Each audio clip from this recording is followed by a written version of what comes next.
의료용 로봇도 있습니다. 의료용 로봇 관련해서 2006년에 지금으로부터 15년 전이죠. 한양대 신경외과 교수가 의료용 로봇은 일반적인 지능형 로봇과 분명한 차이가 있다. 지능형 로봇은 주위 상황을 인식하며 스스로 어떤 행동을 할 것인지 판단하여 행동하는 데 반해 의료용 로봇은 자체적인 판단 범위가 아주 제한적이며 의사에게 적절한 정보 제공, 수술을 보조해주는 기능을 맡는다. 그런데 이게 벌써 15년 전 얘기고요. 이 얘기를 잘 읽어보면요. 지금 제가 밑에 갖다 놓은 표에 수술 보조 로봇에 해당하는 얘기입니다. 이 밑에 표는 최신 자료거든요. 최신 자료에는 이미 로봇 기술이 충분히 발달을 했기 때문에, 그리고 의료 기술도 발달을 했기 때문에 로봇이 수술 보조뿐만 아니라 수술을 직접 집도하기도 하고요. 수술을 시뮬레이터에서 의사들이 공부할 수 있게도 하고요. 그리고 재활을 돕는 로봇도 있고 그 외에 진단 로봇, 간호 로봇, 안내 로봇, 원격 진료 로봇 등등 많은 분야에서 현재 발전을 하고 있습니다. 그 사례를 몇 가지 살펴보자면은, 자, 여기 보시면은 아까 말한 것처럼 로봇이 직접 수술을 하고 있고요. 여기 카메라를 통해서 수술 현황을 간호사나 의사가 지켜볼 수도 있습니다. 그리고 여기 보면은 이 탑승형 기기처럼 생긴 거에 의사가 얼굴을 갖다 대고 기계를 조작해서 수술을 하고 있고 옆에서 의사인지 간호사인지가 보조해주고 있는 모습을 볼 수가 있습니다. 이런 식으로 의료 보조 장비의 개념이 될 수도 있고요. 아무래도 사람 손으로 하는 것보단 기계로 하니까 훨씬 정확하게 할 수가 있겠죠. 그리고 요거 뭘로 보이세요? 로봇 휠체어입니다. 사람이 앉아서 이동할 수 있는, 단순히 앞뒤로 움직이고 그거를 전동식으로만 한 게 아니라 로봇 휠체어라고 해요. 정확한 기능까지는 제가 잘 모르겠습니다. 그리고 밑에는 재활을 돕는 워킹 시뮬레이터 로봇입니다. 그리고 여기 나온 것들은 다 이미 현실에 있는 것들인데 오른쪽 아래 요거는 아직까지 상상이에요.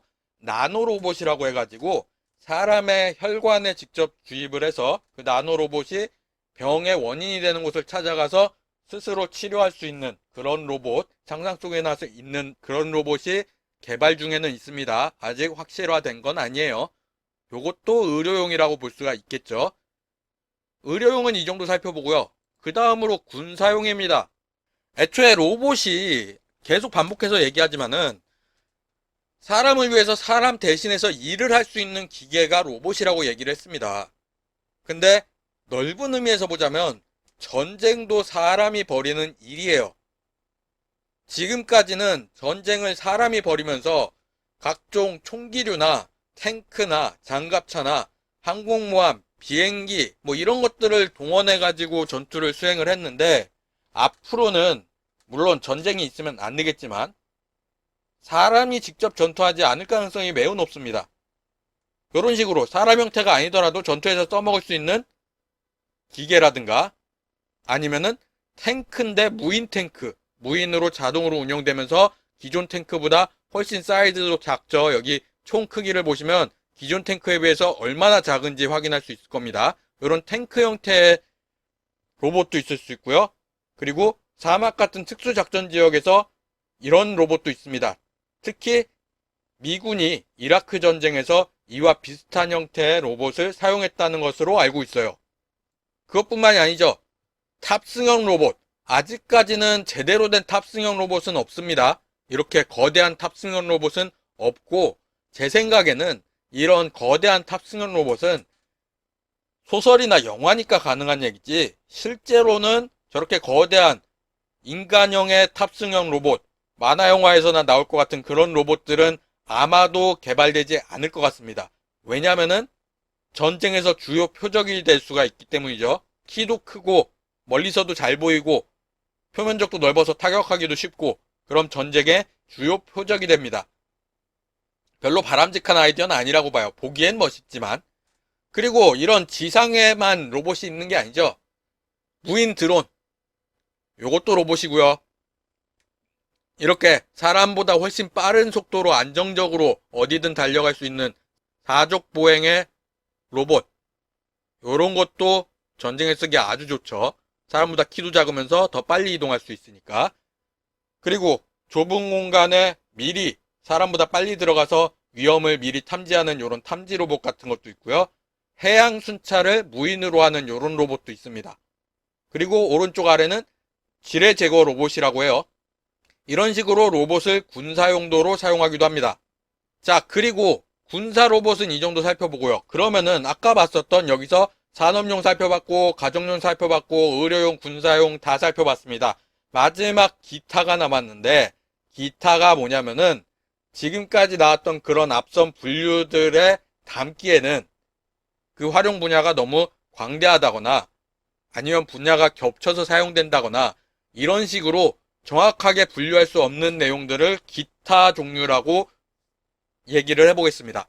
그 기타에서 저는 제일 먼저 착용형 로봇, 외골격 슈트라고 얘기도 하고요. 엑소스켈레톤 슈트라고 얘기하기도 합니다. 그거에 대해서 먼저 말씀을 드릴게요. 미군에서 이미 실전 배치가 됐어요. 지금 이 사진에 보시면은 이 미군 병사는 여기 다리 쪽에 뭔가를 착용하고 있습니다. 그리고 이 기계는 등에 연결이 되어 있고요. 이 기계 자체가 사람이 착용해서 다리의 근력을 높여주고 이 무게가 사람한테 직접 전가되지 않게 다리에 이 구조물로 여기에 전달될 수 있게 그렇게 해서 더 먼 거리를 지치지 않고 더 무거운 걸 들고도 행군할 수 있게끔 해주는 그런 보조 기기입니다.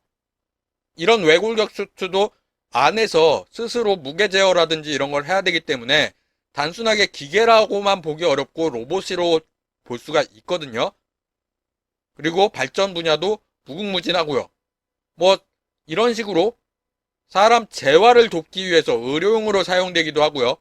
산업 현장에서 인간의 근력을 보조해서 이렇게 사용되기도 합니다. 요런 거를 사람이 입으면 요런 형태라고 해요. 그리고 이렇게 커다란 것만 아니라 주요 섬유 소재를 이용해 가지고 그러한 힘을 낼 수 있게 해주는 요런 간략화된 외골격 슈트도 최근에 개발되고 있다고 합니다. 이런 걸 보면서 뭐가 생각나세요? 전 아이언맨이 가장 먼저 생각납니다. 언젠가는, 지금 당장은 불가능해요. 근데 언젠가는 이런 로봇 기술과 외골격 슈트 기술이 발전하면 아이언맨도 현실에 나타날 수 있지 않을까.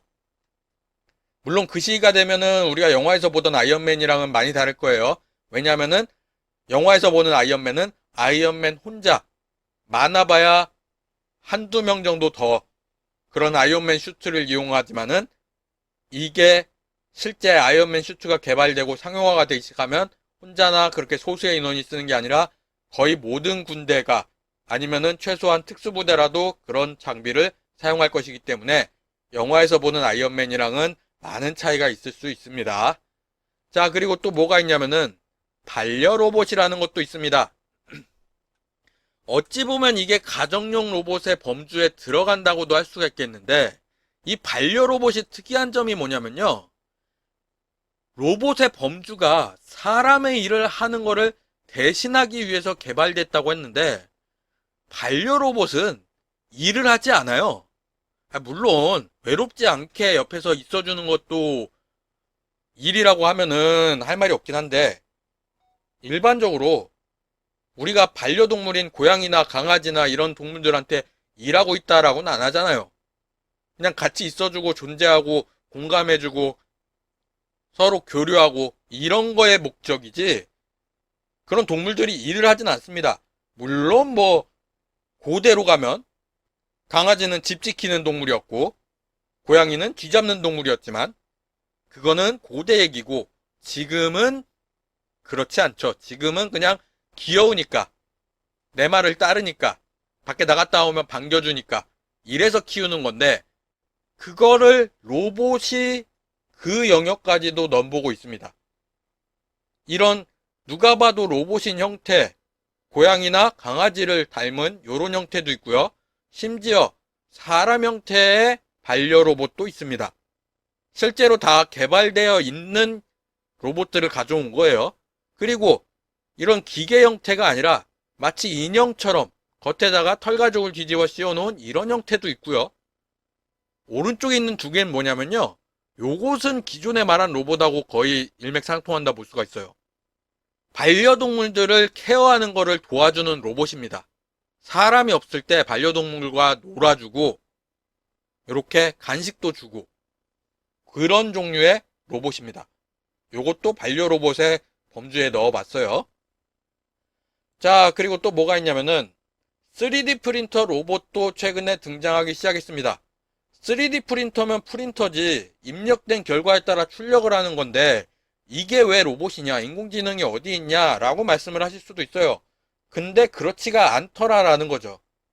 최근에 들어서는 다양한 형태의 3D 프린터에 뭐 꼭 3D 프린터만이 아니지만 다양한 형태의 다양한 종류의 기계들에 점점 AI가 탑재되어 로봇의 범주에 들어가기 시작했습니다. 그 중에 왜 제가 3D 프린터를 따로 갖고 왔냐면은 오른쪽에 보여지고 있는 거는 생체 3D 프린터라는 기술입니다. 인공 장기류를 만들어내는 3D 프린터예요. 이거는 기계공학, 로봇공학, 생명공학, 뭐 그 외에도 다양한 첨단 분야가 엮여 들어가는 진짜 최첨단 복합 융합 분야예요. 그리고 여기에 소개는 되지 않았지만 지금 인류는 달에 도시를 건설할 계획을 매우 활발하게 진행 중에 있습니다. 그 중에 핵심이 되는 기술 중에 하나가 달에 건축물을 지어야 거기다 도시를 지을 수 있을 거 아니에요? 그러면은 그 건축물 짓겠다고 달까지 시멘트랑 콘크리트, 철근 이런 거 가져갈 수 있겠습니까? 안 된단 말이죠. 달에 있는 월면토를 가지고 건축물을 3D 프린팅할 수 있는 기술을 개발하고 있습니다. 월면토라고 하면 달에 있는 흙을 월면토라고 하는 거예요. 그 흙으로 3D 프린팅을 할 수 있는 기술을 개발하고 있어요. 그걸 하려면은 월면토를 스스로 분석할 수 있어야 되고 그거에 따라서 어떤 배합을 통해서 어떻게 해야 건물이 튼튼해질 수 있는지 이런 것들도 다 스스로 판단하고 움직일 수 있어야 됩니다. 단순하게 형태만 주어진다고 그거를 그대로 출력할 수 있는 게 아니라는 거죠.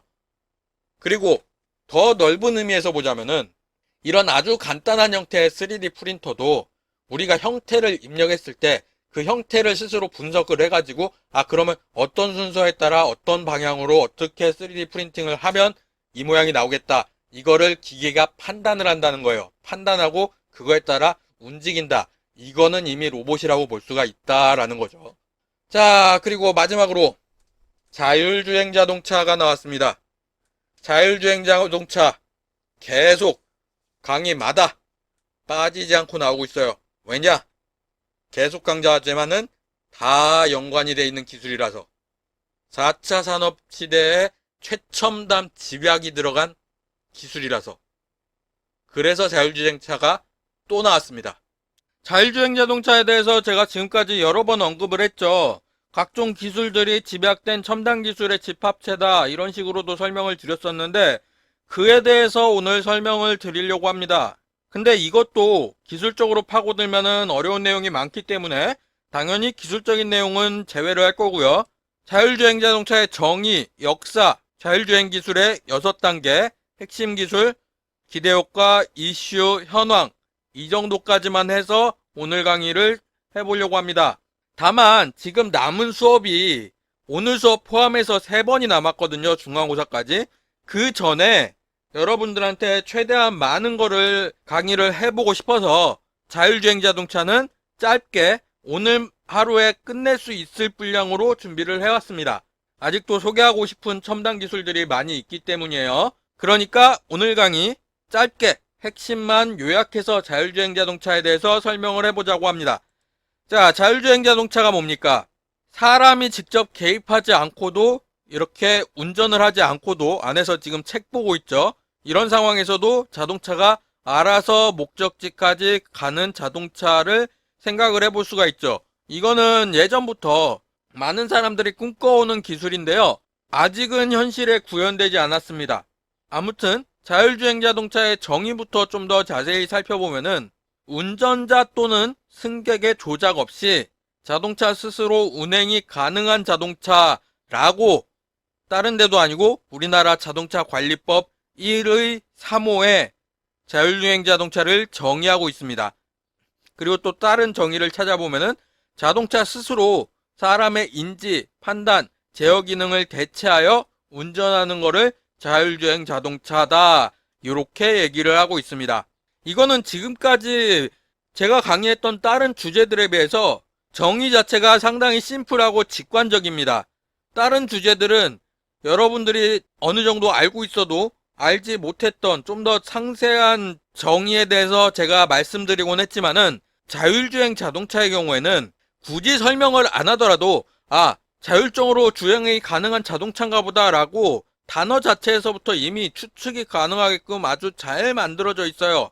그렇기 때문에 정의에서 뭐 특별하게 더 설명할 내용은 없습니다. 그리고 자율주행 자동차의 역사에 대해서 간략하게만 살펴보자면은 이렇게 그림 하나로 정리가 되어 있는데요. 자율주행 자동차도 상당히 오래된 개념입니다. 과거의 과거까지 올라가면은 자동차라고 말하기는 좀 어려울 수도 있겠지만은 1478년에 레오나르도 다빈치가 자동이동 카트를 자동으로 이동시킬 방법에 대해서 고안한 적이 있어요. 그거를 실제로 구현했는지 어쨌는지까지는 모르지만 문헌상에 레오나르도 다빈치가 이런 거를 고안했었다라는 게 나와 있기 때문에 자동차의 기본적인 개념으로서 자동으로 움직이는 차량을 얘기한다고 한다면은 이게 시초가 아닐까라고 말하는 사람도 많이 있습니다. 하지만 좀 더 자동차 그 자체에서 자율주행을 찾아보자면은 1925년에 뭐 프랜시스 후디나의 아메리칸 원더라는 게 뭐 있긴 있는데, 그리고 뭐 크루즈 컨트롤은 1945년에 처음 개념이 나왔고 이런 것들이 있는데, 이런 복잡한 것들을 하나하나 설명하는 것보다 가장 중요한 자율주행 자동차 역사에서 가장 중요한 사건만 언급을 하겠습니다. 그게 뭐냐면요, 이 다르파 그랜드 챌린지랑 다르파 어반 챌린지라는 이 두 가지 사건인데요. 두 가지가 아니라 2004년, 2005년, 2006년에 일어나는 세 가지 사건인데요. 요거에 대해서 좀 설명을 해볼게요. 먼저 다르파 챌린지라고 되어 있는데 다르파 그랜드 챌린지고 다르파 어반 챌린지잖아요. 다르파가 뭔지부터 알아야 되지 않을까요? 다르파가 뭐냐면요, 미국 국방부 소속의 연구기관입니다. 아무튼 이 다르파에서 2004년에 미국에 있는 대학하고 연구기관한테 사막 240km를 자율주행 자동차로 가장 먼저 완주하면 상금 100만 달러를 지급하겠다는 미션을 제시했습니다. 이게 다르파 그랜드 챌린지예요. 이게 2004년에 처음 시작이 됐는데 결과는 어떻게 됐을까요? 안타깝게도 2004년 당시에는 완주한 자율주행 자동차가 없었습니다. 제일 멀리 간 기록이 카네기 멜론이란 대학교에서 만든 자동차가 11km 움직이는데 그쳤어요.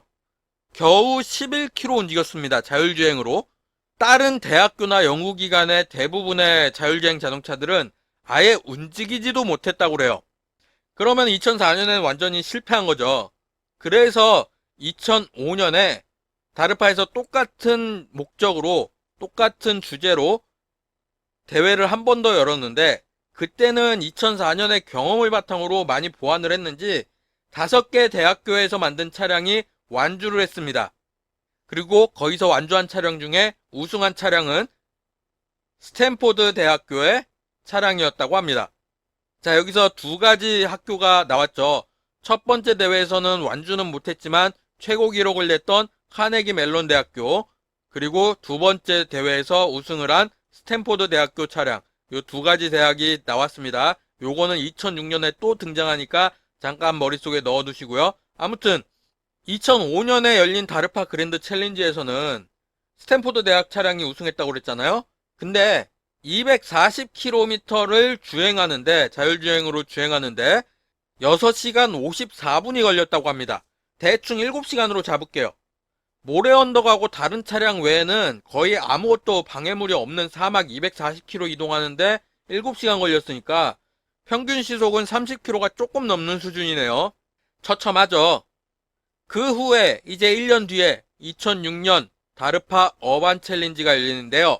이거는 다르파에서 주최한 건 똑같은데 이번에는 사막이 아닙니다. 어반이라고 하면 도시잖아요. 근데 실제 도시에서 할 수는 없으니까 버려진 공군기지를 도시 환경처럼 좀 재현을 하고 나서 거기서 이제 자율주행 자동차의 대회를 엽니다. 이번에는 허허벌판의 사막이 아니라 도심 환경이니까 도로교통 법규도 고려를 해야 되고요. 차량이 스스로 교통신호도 이해해야 되고 다른 차량과 충돌을 피하는 기능도 필요했습니다. 여기서는 카네기 멜론 대학이 우승했고요. 스탠포드 대학이 준우승했다고 합니다. 이 두 개 대학교 다시 나왔죠. 카네기 멜론 대학은 2004년 다그파 그랜드 챌린지에서 완주는 못했지만 최고 기록 세웠던 학교고요. 그리고 준우승한 스탠포드 대학은 2005년에 우승한 학교입니다. 이 두 대학이 결국에는 2000년대 초중반에는 가장 자율주행 자동차 관련해서 우수한 연구 인력을 가지고 있다라고 생각을 하시면 되는 거죠. 그래서 우승하고 끝이냐? 아니죠. 우승한 카네기 멜론 대학교 팀원 40명이 있는데 그 40명은 전부 다 우버 아시죠? 우버의 스카우트였고 스탠포드 대학교의 팀장은 구글에 스카우트 됐다고 그래요.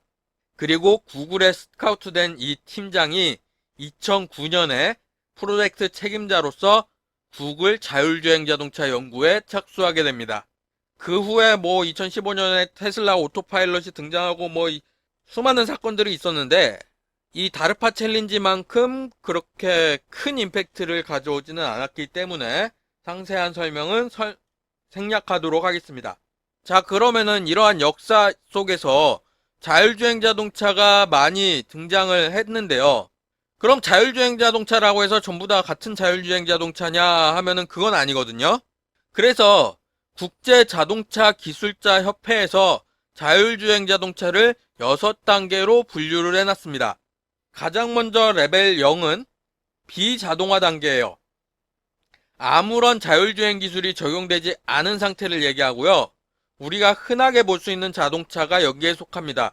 제 자동차도 이 수준에 속해 있어요. 물론 ABS 혹은 오토 브레이킹 시스템이라고 불리는 제동 보조장치 혹은 전방, 후방, 측방, 추돌 방지 보조장치 이런 것처럼 운전자를 조금 보조해주는 수준의 기술은 이 레벨 0에도 포함이 됩니다. 근데 그런 보조장치를 두고서 어느 누구도 자율주행 기능이다 라고 말하지는 않잖아요. 그래서 이제 자율주행 기능의 초기 단계라고 볼 수 있는 레벨 1에 대해서 설명합니다. 레벨 1은 자동차에 탑재된 시스템이 운전자를 조금 보조해주는 수준이에요. 크루즈 컨트롤이라고 들어보셨어요? 고속도로 같이 신호등이 없고 차량이 거의 없을 때 장시간 운전해보면 페달 계속 밟고 있는 것도 피곤하거든요. 속도도 신경 써야 되고. 이때 사용하는 기능이 크루즈 컨트롤인데 이걸 사용하면 페달을 계속 밟지 않아도 일정 속도가 계속 유지가 됩니다. 물론 핸들은 운전자가 계속 잡고 있어야 되고 조작을 해야겠죠. 이와는 반대로 속도 제어는 운전자가 하고 액셀레이터는 운전자가 알아서 밟고 차선 유지만 보조해주는 시스템도 있어요. 이건 차로 유지 보조라고 부르는 시스템인데 이 기술도 레벨 1 수준입니다. 그러니까 완전히 자율주행이라고 하기는 좀 뭐하고 운전자를 보조해가지고 운전을 조금 더 편하게 할 수 있게끔 해주는 시스템. 그 정도를 레벨 1이라고 보시면 되고요. 레벨 2 정도 되면은 레벨 1에서 따로따로 수행된 기능들이 시스템이 알아서 할 수가 있습니다. 차로 유지도 해주고 속도도 유지해주죠. 그렇다고 이게 완전 자율주행을 말하는 거는 아니에요. 2단계에서는 시스템이 차로 유지나 속도 유지 같은 거는 해줄 수가 있는데 돌발 상황에 대처를 하지 못합니다. 그래서 운전자는 좀 더 편할 수는 있겠지만 전방, 좌우, 후방 계속해서 주의를 예의주시해서 돌발 상황 발생 시를 대비해야 됩니다. 이 돌발 상황이라는 게 꼭 갑자기 확 끼어드는 자동차라든가 갑자기 사람이 튀어나온다든가 자전거가 튀어나온다든가 이런 것만 돌발 상황이 아니고요. 고속도로에서 차량이 거의 없어가지고 뻥 뚫린 도로에 내가 크루즈 컨트롤이랑 조향 보조 기능을 켜놨어요. 그래서 전방 주시만 잘 하고 있는데 앞에서 차량이 많아지더니 앞에서 사고 났는지 어쨌는지 점점 밀리기 시작합니다. 그러면은 그때는 그런 상황은 레벨 2 수준에서는 차량에 있는 시스템이 대처하지 못하기 때문에 사람이 차량을 감속하고 천천히 세우고 만약에 사고 난 차량이 있으면은 조향을 해가지고 피해가고 이러한 운전을 해줘야 됩니다. 이 수준은 현재 상용화되어 있는 자율주행 기능이 포함된 자동차라고 첨단 기술이 적용된 자동차라고 말하는 것들이 이 레벨 2 수준에 와 있어요. 이러한 레벨 2까지는 시스템이 일부 주행을 담당하고 있긴 한데 여전히 운전자는 필요하고요. 만약에 사고가 난다고 하면은 아무리 첨단 기술이 어쩌고 해봐야 아직까지는 운전자 책임 100%입니다. 물론 운전자가 아니라 상대 운전자의 책임이 될 수도 있겠지만 어찌됐건 사람이 책임을 지는 단계까지가 레벨 2라고 볼 수 있고요.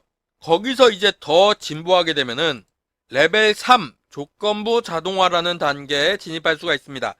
이제 레벨 3부터가 자율주행이라고 말할 만합니다.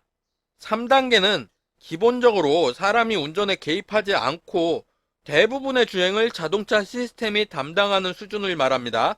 이 수준이 되면은 대부분의 도로에서는 목적지만 입력을 하면 차량이 알아서 신호도 지키고 제한속도도 지키고 길도 찾아가고 요런 수준의 우리가 흔히 생각할 수 있는 자율주행 자동차의 수준이 레벨 3이라고 보시면 돼요.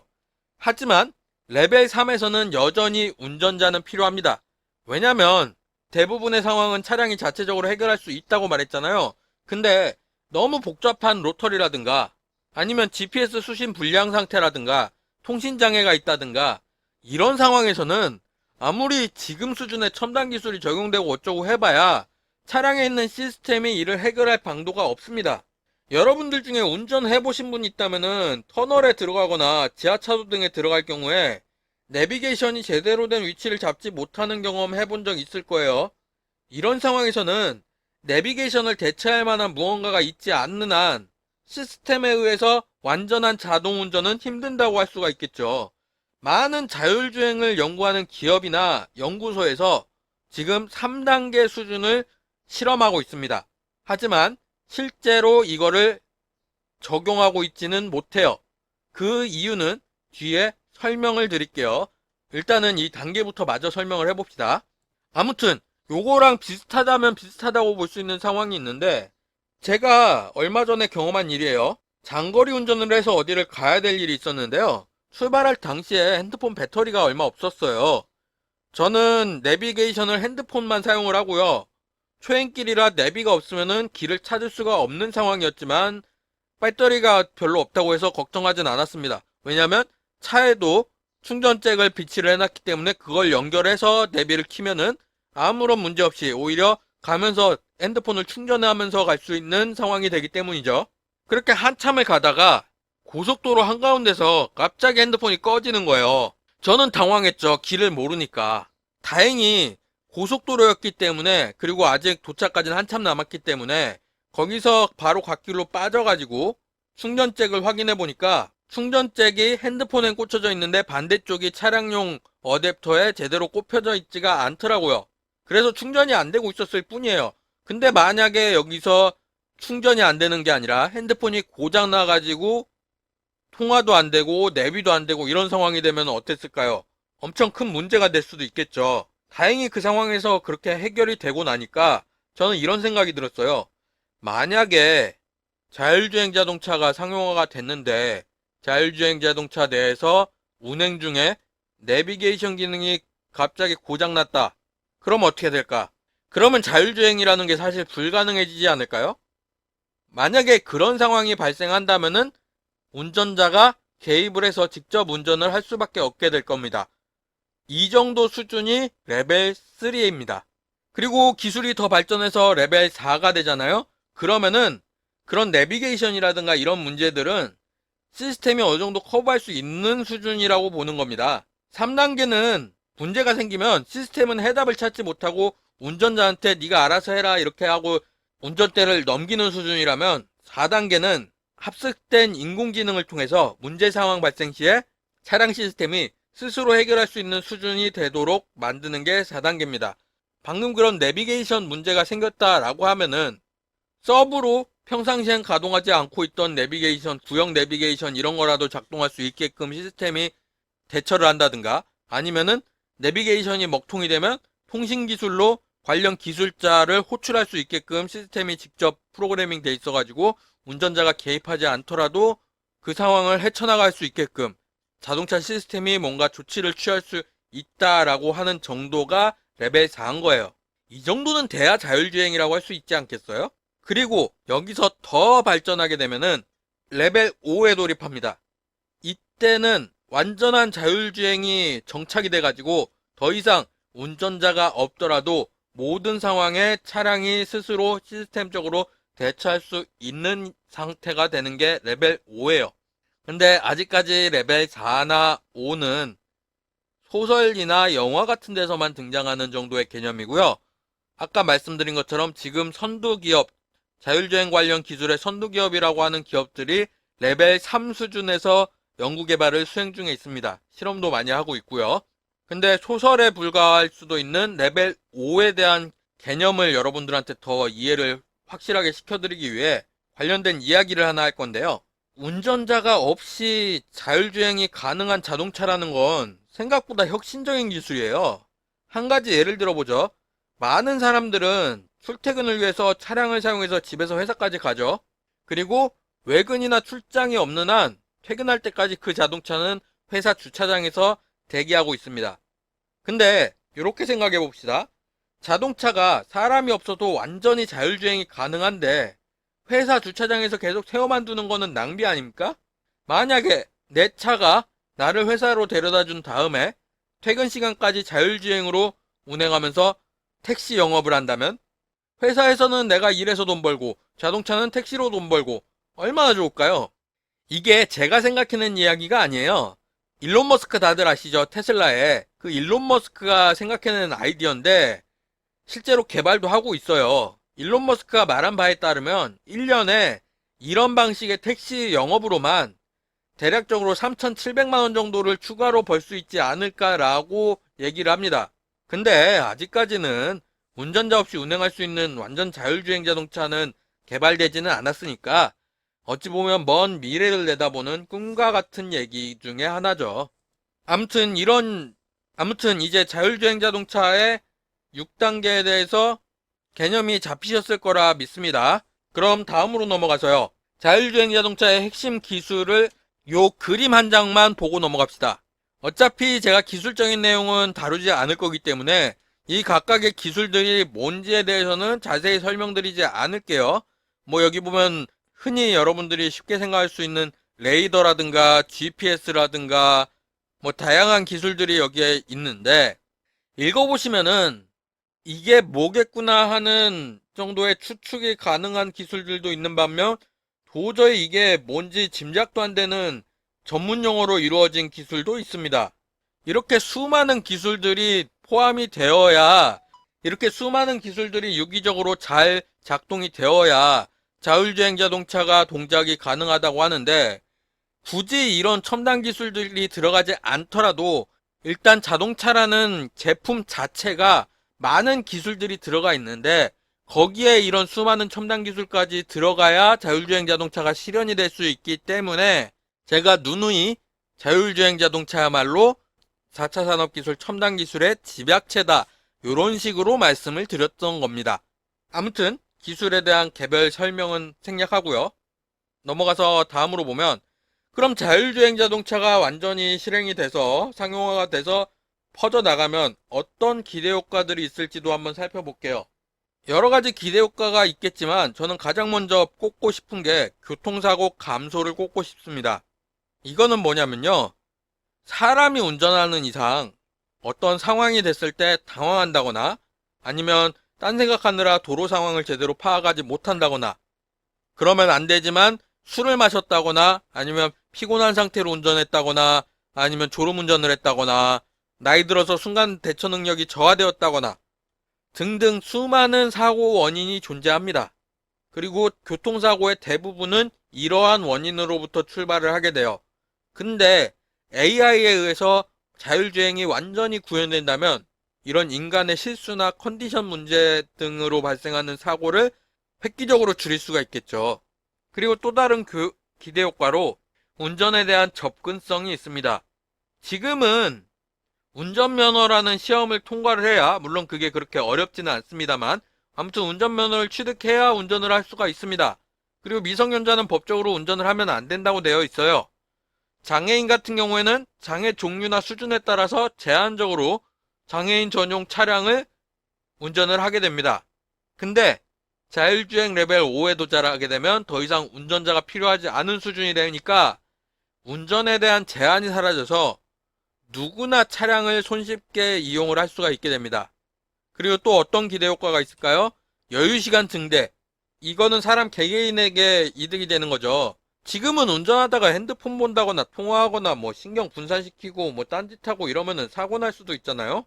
그런 걸 방지하기 위해서 기업 회장님이나 이런 사람들은 바쁘고 할 일이 많고 신경 쓸 것도 많고 통화할 때도 많고 이렇기 때문에 차 안에서라도 좀 쉬거나 아니면 차 안에서도 추가 일을 처리하기 위해서 운전기사를 고용을 합니다. 근데 자율주행이 현실화가 돼서 AI가 운전기사 역할을 하게 되면은 누구나 차량 이동 중에 딴짓을 할 수가 있어요. 회사원은 밀린 일을 처리할 수도 있고요. 아니면은 다른 사람들은 뭔가 먹을 수도 있고 아니면은 졸리면은 운전은 AI한테 맡겨놓고 잘 수도 있습니다. 아까 처음에 나온 그림처럼 책을 볼 수도 있고요. 뭐 핸드폰으로 누군가랑 채팅을 할 수도 있겠죠. 이런 여유시간 증대도 자율주행 자동차의 기대 효과 중에 하나라고 볼 수가 있겠습니다. 그리고 또 교통 흐름도 개선이 될 가능성이 높습니다. AI가 도로 상황에 대한 정보, 목적지까지 가기 위한 최적의 경로 설정이 효율적으로 가능하다고 치면은 불필요한 차선 변경이나 끼어들기 등이 사라지고요. 이로 인해서 교통정체가 감소가 가능합니다. 차선 변경이나 끼어들기가 왜 교통정체랑 얘기가 이어지냐면요. 교통정체의 원인 중에 가장 큰 것 중에 하나는 사고로 인해서 도로가 막힌 거지만 두 번째 원인은 남들보다 조금 빨리 가겠다고 차선 변경을 막 하고 끼어들기 하고 이러다 보면은 그 뒷차 입장에서는 잠깐 멈칫하는 현상이 생기게 됩니다. 그 멈칫하는 현상이 점점 뒤로 갈수록 누적이 될 수가 있어요. 이거를 현실에서 어디서 더 확실하게 찾아볼 수 있냐면 여러분들은 행군을 꽤나 해보셨을 거라고 생각합니다. 행군하면서 앞사람을 제대로 보고 발 맞추어서 똑바로 걸으라는 얘기가 있잖아요. 그리고 만약에 그렇지 않고 한눈 팔거나 해가지고 한두 걸음 멀어지면은 그거를 따라잡기 위해서 조금 속도를 높이고 이럴 수 있습니다. 근데 그 따라잡기 위해서 나는 한두 걸음 속도를 높인 게 뒤로 가면 점점 누적되다가 어떤 사람은 뛰어야 그 차이를 좁힐 수가 있게 돼요. 그리고 어떤 위치에 와서는 뛰기 전에 잠깐 멈춰야 될 수도 있어요. 요런 상황들이 복합적으로 교통에서도 적용이 되고 나면은 교통 정체가 발생을 하기도 하거든요. 근데 AI가 모든 것을 통제한다라고 하면은 불필요한 차선 변경이나 끼어들기 같은 게 사라지고 나면은 교통 정체도 감소가 가능할 것이다 라는 예측이 충분히 가능한 겁니다. 자, 그리고 마지막 기대 효과로 연료 절감도 있습니다. 지금 자동차는 같은 차량이라고 하더라도 운전의 능숙도에 따라서 연비 효율이 달라집니다. 일례로 제가 차량을 운전한 지가 그렇게 오래되지 않았어요. 한 4년 정도 차를 몰았는데 물론 운전면허는 그보다 훨씬 전에 땄습니다.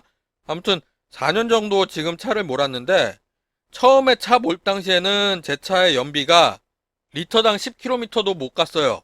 근데 4년 정도 차량을 운전하고 나니까 지금은 리터당 12에서 13km 정도 연비를 유지하고 있습니다.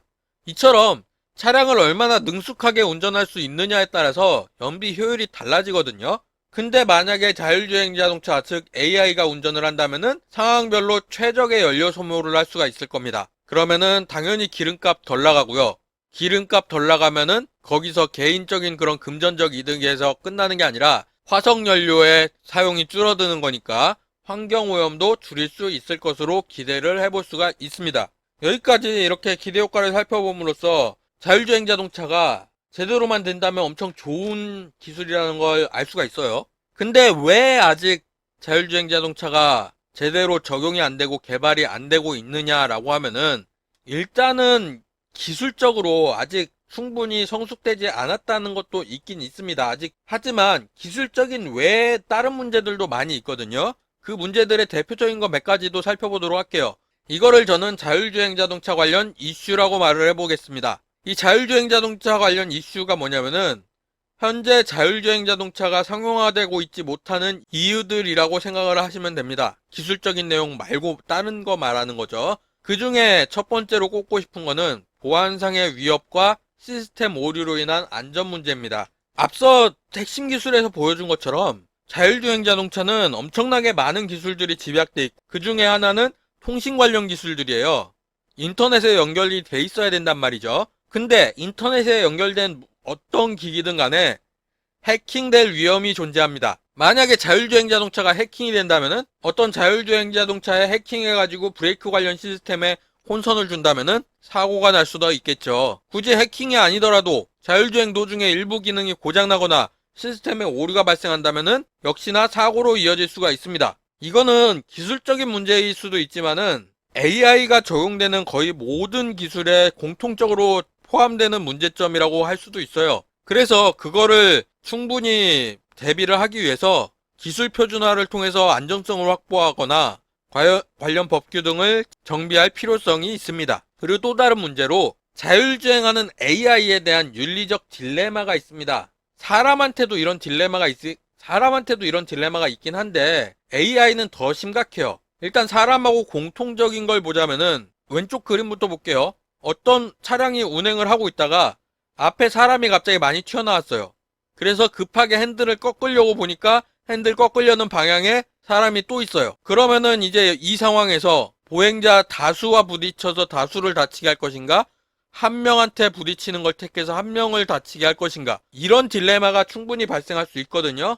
어느 선택이 옳다라는 거는 어느 누구도 말할 수 없겠지만은 이러한 문제가 사람뿐만 아니라 AI한테도 발생을 할 수가 있다라는 것이고 사람이 아니라 AI한테서 발생하는 문제 중에 더 큰 게 뭐냐면은 차량의 안전 측면에서 보행자랑 운전자랑 누구한테 더 안전을 보장해야 되는가라는 문제가 있을 수 있어요. 갑자기 보행자가 튀어나와서 차량이 자율주행으로 이 보행자를 피하기 위해서 벽에 부딪힌다고 생각을 해봅시다. 그럼 이 사람은 살겠지만 벽에 부딪히면은 운전자가 사망할 수도 있어요. 혹은 운전자를 보호하겠다고 이 사람을 그냥 치고 지나갈 수는 없는 얘기죠.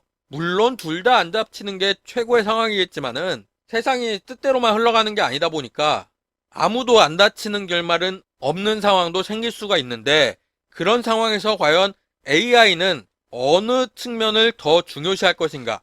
다수를 더 중요시할 것인가? 소수를 더 중요시할 것인가? 보행자랑 운전자랑 어느 인명을 더 중요시할 것인가? 요거는 윤리적, 사회적, 문화적, 경제적 측면에서 많은 논의가 필요한 딜레마입니다. 그리고 또 다른 이슈. 어찌됐던 간에 앞에서 말한 것처럼 뭐 해킹을 당했던, 시스템이 고장이 났던, 아니면 윤리적 딜레마가 있던 어떤 상황이든 자율주행 자동차로 인해서 사고가 났다고 해봅시다. 그럼 이 사고에 낸 책임은 누구한테 있습니까? 자율주행자를 믿고 차량에 탑승한 승객이나 운전자한테 책임이 있을까요? 아니면 자율주행 기술을 개발하고 상용화한 자동차 회사한테 책임이 있을까요? 앞서 말한 것처럼 운전자가 개입을 꼭 해야 되는 2단계 수준까지는 무조건 운전자 잘못이에요. 물론 운전자가 아니라 상대 운전자 잘못일 수도 있겠지만 어쨌든 사람 책임이 되는데 기계가 운전하다가 사고가 났다. 그럼 그 사고의 책임은 누구한테 있습니까? 이건 아직까지 해결되지 않은 문제거든요. 누가 잘못한 거고 누가 책임을 져야 되는지 사회적 합의가 필요하고요. 사회적 합의가 되면 명확하게 법이 제정될 필요가 있습니다. 그리고 그거에 따라서 보험 상품의 개발도 필요합니다. 그래야 보상도 어떻게 처리가 될 것인지가 논의가 될 수가 있겠죠. 그리고 또 자율주행 자동차를 상용화시키는 건 참 좋은 얘기긴 한데 이거를 실질적으로 하기 위해서는 돈이 너무 많이 들어요. 일단 지금만 봐도 물론 집값에 비하면은 별거 아닐 수도 있겠지만 자동차라는 것 자체가 그렇게 저렴한 물건은 아닙니다. 그냥 굴러만 가는 거 말고는 기본적으로 몇 천만 원씩 해요. 중고차라고 해도 1,000만 원 이상 되는 경우가 세고 셌고요. 근데 그 중에서도 첨단 기술이 적용되어 있다고 비록 2단계 자율주행 기술이긴 하지만 그런 자동차들도 지금 시중에서 비싸게 팔리고 있습니다. 그런데 만약 3단계 이상 그런 자율주행 자동차가 실용화가 되려면은 얼마나 많은 기술적 첨단 기술이 적용이 돼야 되고 또 그런 것들을 만들기 위해서 돈이 얼마나 많이 들어가야 되고 그러면은 그 자율주행 자동차는 얼마나 비싸겠습니까? 그런 가격적 문제도 있고요. 자율주행 자동차를 실제로 적용하기 위해서는 그런 기술적이나 금전적 문제로 해결되는 거는 끝나지가 않습니다. 자, 일단 자율주행 자동차가 상용화됐다고 칩시다. 근데 그렇다고 하더라도 도로 위에 있는 모든 자동차가 자율주행 자동차로 바뀌지는 않습니다. 한 번에 바뀌진 않아요. 어떤 사람은 자율주행 자동차가 비싸니까 못 살 수도 있고, 아니면 살 여력은 있지만은 아직 타던 차가 쓸만하니까 안 살 수도 있고, 또 어떤 사람은 자율주행 자동차의 그 AI를 믿지 못해서 사람이 운전하는 것보다 못할 것이다 라고 생각해서 본인의 안전을 생각해서 내가 직접 운전하고 말겠다라고 해서 자율주행 자동차를 안 살 수도 있고요. 어떤 사람은 직접 운전하는 거에 즐거움을 느끼는 사람들이 있어요. 그런 사람들은 자율주행 자동차를 굳이 살 필요가 없습니다. 내가 운전하는 게 재밌고 그걸 즐기는 사람한테는 자율주행 자동차가 필요한 기술이 아니에요. 이러한 다양한 이유로 한 번에 모든 자동차가 자율주행 자동차가 되는 건 아닙니다. 지금도 이런 첨단 기술이 아니더라도 수십 년 된 차들이 도로 위에 종종 지나다니고 있어요. 그러면은 꽤 오랜 시간 동안 자율주행 자동차랑 일반 자동차가 도로 위에 공존해야 된다는 건데, 이런 상황에서 법과 제도를 자율주행 자동차에만 맞춰서 정비할 수도 없습니다. 일반 자동차도 고려를 해야 돼요. 그리고 자율주행 자동차가 제대로 운행을 하려면은 자율주행에 걸맞는 많은 변수가 통제된 자율주행 자동차 전용 도로가 있는 것이 좋은데, 자율주행 자동차 전용 도로를 만든다고 하면은 일반 자동차 차주들이 가만히 있을 리가 없죠. 자율주행 자동차가 지금 얼마나 있다고 전용 도로 만드는 거냐, 차별이다, 그 돈으로 기존 도로 정비나 제대로 해라 등등 수많은 불만이 있을 테니까 자율주행 자동차가 대중화되고 정말 많이 사용되기 전에는 전용 도로 만들기는 힘들 겁니다. 그렇다고 자율주행 자동차 기술의 대중화를 위해서 기존 자동차의 사용을 제한하는 것도 말이 안 되는 얘기죠.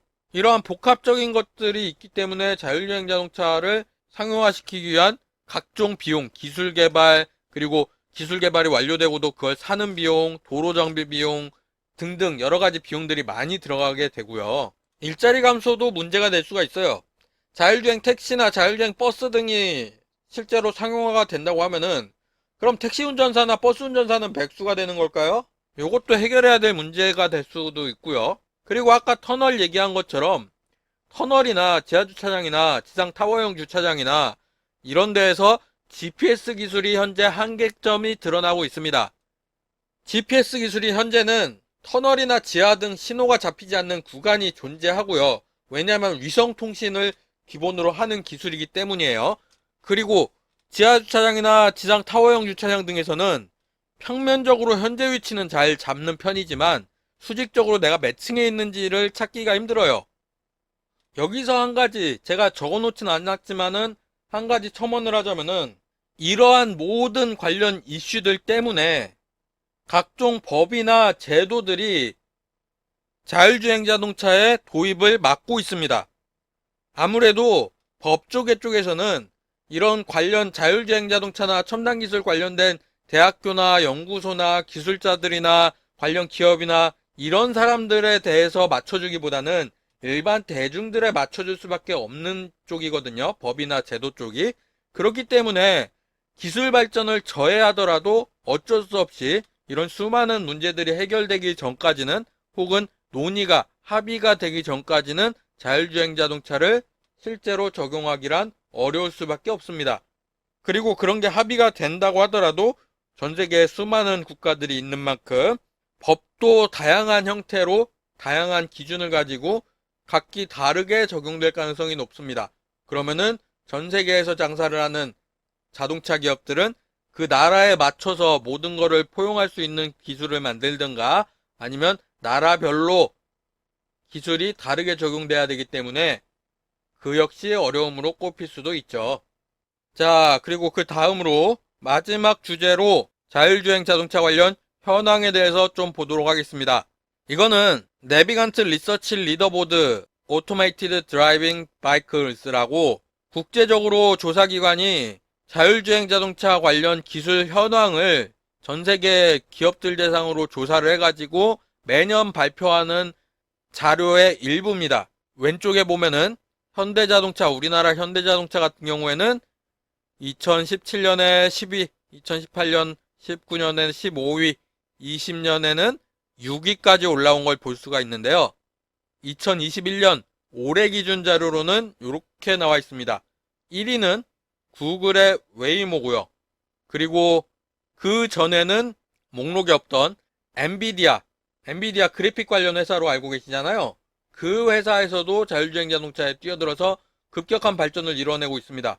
바이두 많이 들어보셨죠? 바이두라든가 아르고 AI 요런 기업들이 요런 연구들이 현재 자율주행 자동차 관련해서 최고의 능력을 발휘하고 있고 최고 퍼포먼스를 보여주고 있고요. 그 밑으로도 여러 기술들이나 아니면은 회사들이 쭉 나오고 있습니다. 테슬라가 여기에 있는데 이 표상에서는 테슬라가 좀 많이 쳐져 있는데 어떤 사람이 얘기하기로는 테슬라가 여기 있을 위치가 아닌데 이 리서치 리더보드를 집계하는 기준에 있어서는 테슬라가 좀 저평가되고 있는 것 같다. 테슬라는 현재 리더 위치에 있어야 맞다라고 얘기하는 사람도 있습니다. 반면에 현대자동차는 작년에 6위까지 치고 올라왔다가 올해는 이 표에 포함도 되지 못했죠. 그래서 자율주행 자동차 관련 기술들이나 사례들도 여러분들한테 소개를 할까 했는데 사례를 소개를 하다 보면은 기술 얘기를 빼놓을 수가 없더라고요. 왜냐면은 지금 현재 자율주행 자동차는 한참 개발 중인 기술 중에 하나고 워낙 다양한 기술들이 사용이 되고 있기 때문에 사례나 기술에 대해서 간략하게 만들 수가 없더라고요. 그래서 오늘 수업은 이 정도로 해서 오늘 하루 만에 자율주행 자동차 관련 강의를 마무리를 짓고요. 다음 주 수업에는 VR이랑 AR에 대해서 가져와 보도록 하겠습니다. 오늘 강의 듣느라 수고 많으셨고요. 다음 주에 뵙도록 하겠습니다. 감사합니다.